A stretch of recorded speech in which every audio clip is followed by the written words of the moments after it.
Now, my talk today is entitled The Borders Between Life and Death, Stories of the Supernatural and the Uncanny Among Canada's Great War Soldiers. This is not the stuff in the official record. I have gone through that at the National Archives. I spent many, many nights there over the Ottawa River, that lovely view of sitting at the archives, often alone at 10 o'clock at night, looking at those records. They're powerful. They speak to you. But this is the stuff that's not in there. And this talk, particularly about soldiers' culture, is not in the official record. This is the stuff of soldiers. These are the songs that they sang. This is the slang that they made up, their own language. These are the newspapers that they published in the trenches for one another that were not meant to be shared with others. These are the rumors that passed back and forth through the trenches. Before I talk about the death culture, I want to tell you a story about Will Bird. And let's see if this works. There we go. There's an image of Will Bird there. Will Bird, Corporal Will Bird, served with the 42nd Highland Battalion, although he's not wearing his kilt here. He was a hardened soldier from the Maritimes, about 28, 29, 30 when he served on the Western Front, served there for about 3 years. He writes about the war experience, about the fear, the anxiety, the act of killing other men, of feeling guilt over that, but knowing that that was his role as a soldier. He writes freely about his own anxiety, about his lack of courage at times, and of summoning the will to go over the top and to attack. It is a powerful memoir. And he came back to Canada. He survived the war. He went back to Nova Scotia as a journalist, and he wrote about the veterans' experience. He even wrote a regimental history during the Second World War. And to do that, you had to be accepted by the veterans. Now, I say all of this to say that he's not a crank. In fact, several years ago, I surveyed Canadian military historians. I said, what are the 10 most important books in Canadian military history? Will Bird's memoir came up on several of those lists. He is used by historians. He is seen as truthful insofar as any memoir can be truthful. It's what he experienced. Historians use it. But there is a strange, uncanny reference which sits prominently in his book, and it's set after the Battle of Vimy Ridge. So April 1917, as a corporal, he is out there organizing a digging party. They're digging trenches. They're laying barbed wire. It's a miserable night. It's raining. He brings his guys back, and he makes sure, like a good non-commissioned officer, that they find a billet. Then he has no place to sleep. So he just kind of crawls into a little trench, a billet with a couple of other guys, and he falls asleep. And he is awoken, and he's groggy, he's exhausted. He's awoken, and he sees his brother Stevie. And he writes, Stevie, what are you doing here? Stevie, I've missed you. Stevie had been reported missing 2 years earlier. He's still wearing the 1915 uniform and the soft cap. He doesn't have a helmet on. And his brother goes, shh, and he reaches out his hand. He says, come with me. And he pulls Will up. And Will follows him out of the trench, and they walk down the trench a little bit. And the trenches are labyrinth-like and winding, of course. And he's seeing his brother. He's like, Stevie, hold on, Stevie. And his brother rounds a corner, and he looks around the corner, and he's gone. And he kind of wakes, and he goes, oh my God, I've been sleepwalking. I've been having a nightmare. And he breaks down into tears over the emotions of his brother being lost, and he falls asleep. And the next morning, as the sun comes up, he's wakened again. Someone shakes him awake, and I say, Will, you're alive. It's all his platoon mates. You survived. And he doesn't know what they're talking about. And they kind of drag him roughly back to the billet where he was, where his equipment was. And a shell had landed right on there the night before. Eviscerated everybody in there. They're picking up body parts. They can't even find pieces of Will, they think. Legs, arms, entrails, heads. It's a mess. And they say to him, how did you survive? Your kid was here. And he tells them somewhat embarrassedly about his brother saving him. And he's a little embarrassed. He doesn't know what to make of it. And as these rumors make their way around, everyone begins to hear this story. And he gets called up to the company commander. And he says, tell me the story. I hear your brother saved your life. And the company commander is a true believer. And he's listening with rapt attention. And he's nodding. And he says, you have had a wonderful experience. And the sergeant behind the company commander is not buying this. He's thinking Will Bird has somehow pulled something over on him. and he's staring at him the whole time. And Will Borden knows that. He knows he doesn't believe him. But what he writes, that neither man's reaction mattered much. For in the world of destruction and death, in a few days, the matter was forgotten by the men. It was only he, Will Borden, who thought about it at night when he went to sleep, playing over the events, marveling at the sound of his brother's voice, his familiar half grin, and his warm hands. And you can see he called his memoirs Ghosts with Warm Hands. So this talk then is to look at Will Burden's story and others like it. It's about the death culture on the Western Front, the landscapes of death, the soldiers' interaction with the dead, and how the supernatural and the uncanny are manifested in this death culture, from ghosts to spectral beings to premonitions to fatalistic beliefs. The 700 kilometers from Switzerland to the North Sea, those trenches that developed very early in the war from the enormous firepower of modern weapons. To be above ground was to be killed, to be cut down.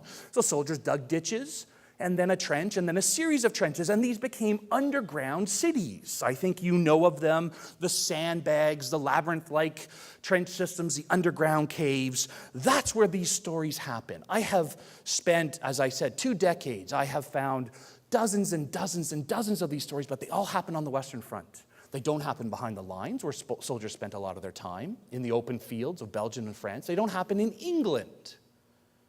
So that's important to keep in mind. Death was common in the trenches. Snipers, shell fire, poison gas, underground mines. It all led to a constant attrition, a constant stream of death. If you were a frontline infantry soldier and you served more than 3 months, you had an 83% chance of being killed or maimed. 83% chance. Everyone you know is being killed or maimed around you.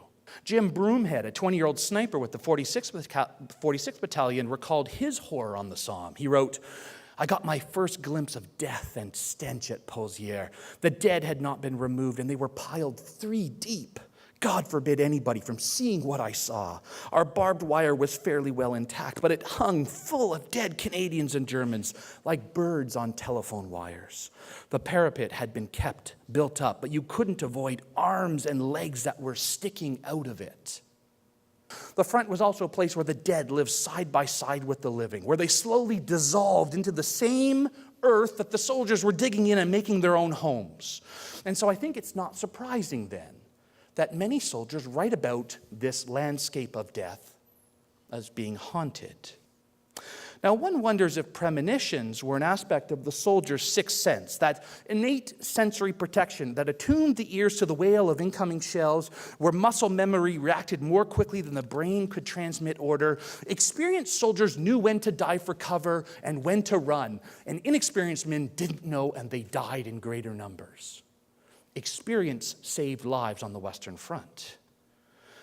Frank Irium described an odd experience he wrote at the front. He was acting as an advance party, leading a group forward, and he wrote in his memoirs, "When some 150 yards from the corner, I seemed to sense or feel some impending evil stopping.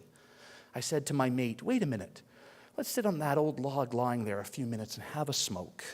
I felt I was expecting something to happen. And sure enough, over came a 5.9 shell hitting directly on the path at the corner of that elm grove. Had we kept straight on, we would have just in time connected with that shell. I experienced," he wrote, "this sort of premonition on numerous occasions during my 3 years and 7 months of frontline duty."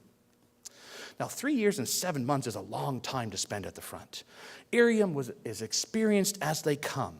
And though this is a different allusion to an uncanny warning, rather than, I think, the soldier's sixth sense, I think it is, he saw it certainly as some premonition, and he talks about that.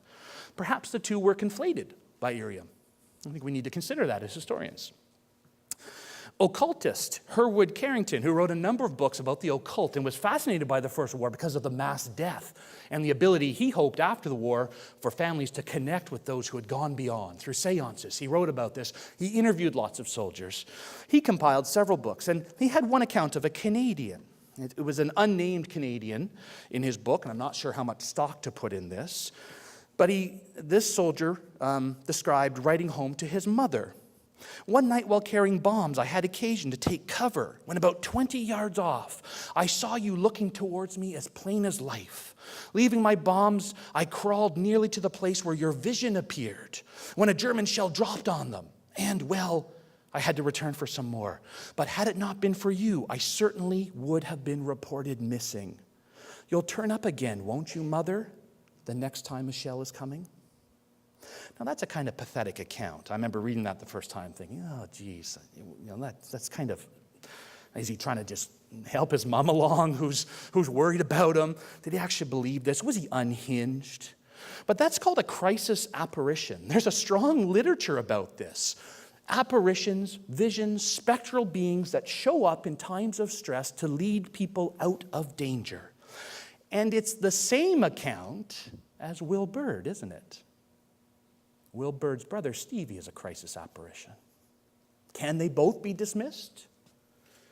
Now, these visions of comfort have been documented in the literature, and one of the great things about researching this paper was to read the literature on angels and the third man factor. John Geiger, who I think was editor of the Globe and Mail for many years, wrote this fabulous book on people in crisis situations. He himself, an explorer, part of the National Geographic Society, hundreds of cases, 9/11 in the towers, Arctic explorers, scuba divers who are dying, who have no way out, and a crisis apparition shows them the way out, gives them a sense of calm. He has a whole book on that. There's books on angels, as you know, hundreds and hundreds of books. It has been called the third man factor, from T.S. Eliot's The Wasteland, who wrote about this. And it's a part of the history of the paranormal, and it would appear, no one has ever looked at this before, but it would appear that these Great War experiences of soldiers fits into that in a theoretical framework of sorts. Now, since almost none of the soldiers left a written record of what they thought, as opposed to simply describing them, so they write about this, but then they don't tell you, the historian, what they mean by it, it falls to us 100 years later to analyze them, to make sense of them, to think about what this meant as part of a belief system.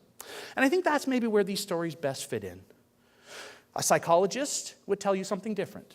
A psychiatrist, maybe as well. An anthropologist, cultural anthropologist, would probably give you a very different talk up here. I'm a historian. These are part of the soldier's constructed narrative, and one that was attempting, I think, to make sense of this war experience. These stories of the uncanny and the supernatural represent an impression and a repression of death. And I suppose it's time to lay my cards on the table. I don't believe these accounts and narratives are the byproducts of frivolous or traumatized minds. Soldier stories and culture become important for framing and ordering the experiences of the trenches. And while some soldiers believed in magical forces or the power of rituals, they were also making real their fears in an attempt to combat, contain, or at least make sense of them. The Great War landscapes of death created a space for a death culture, with its premonitions and superstitions, as well as unexplained presences, crisis apparitions, and ghosts with warm hands. Thanks very much.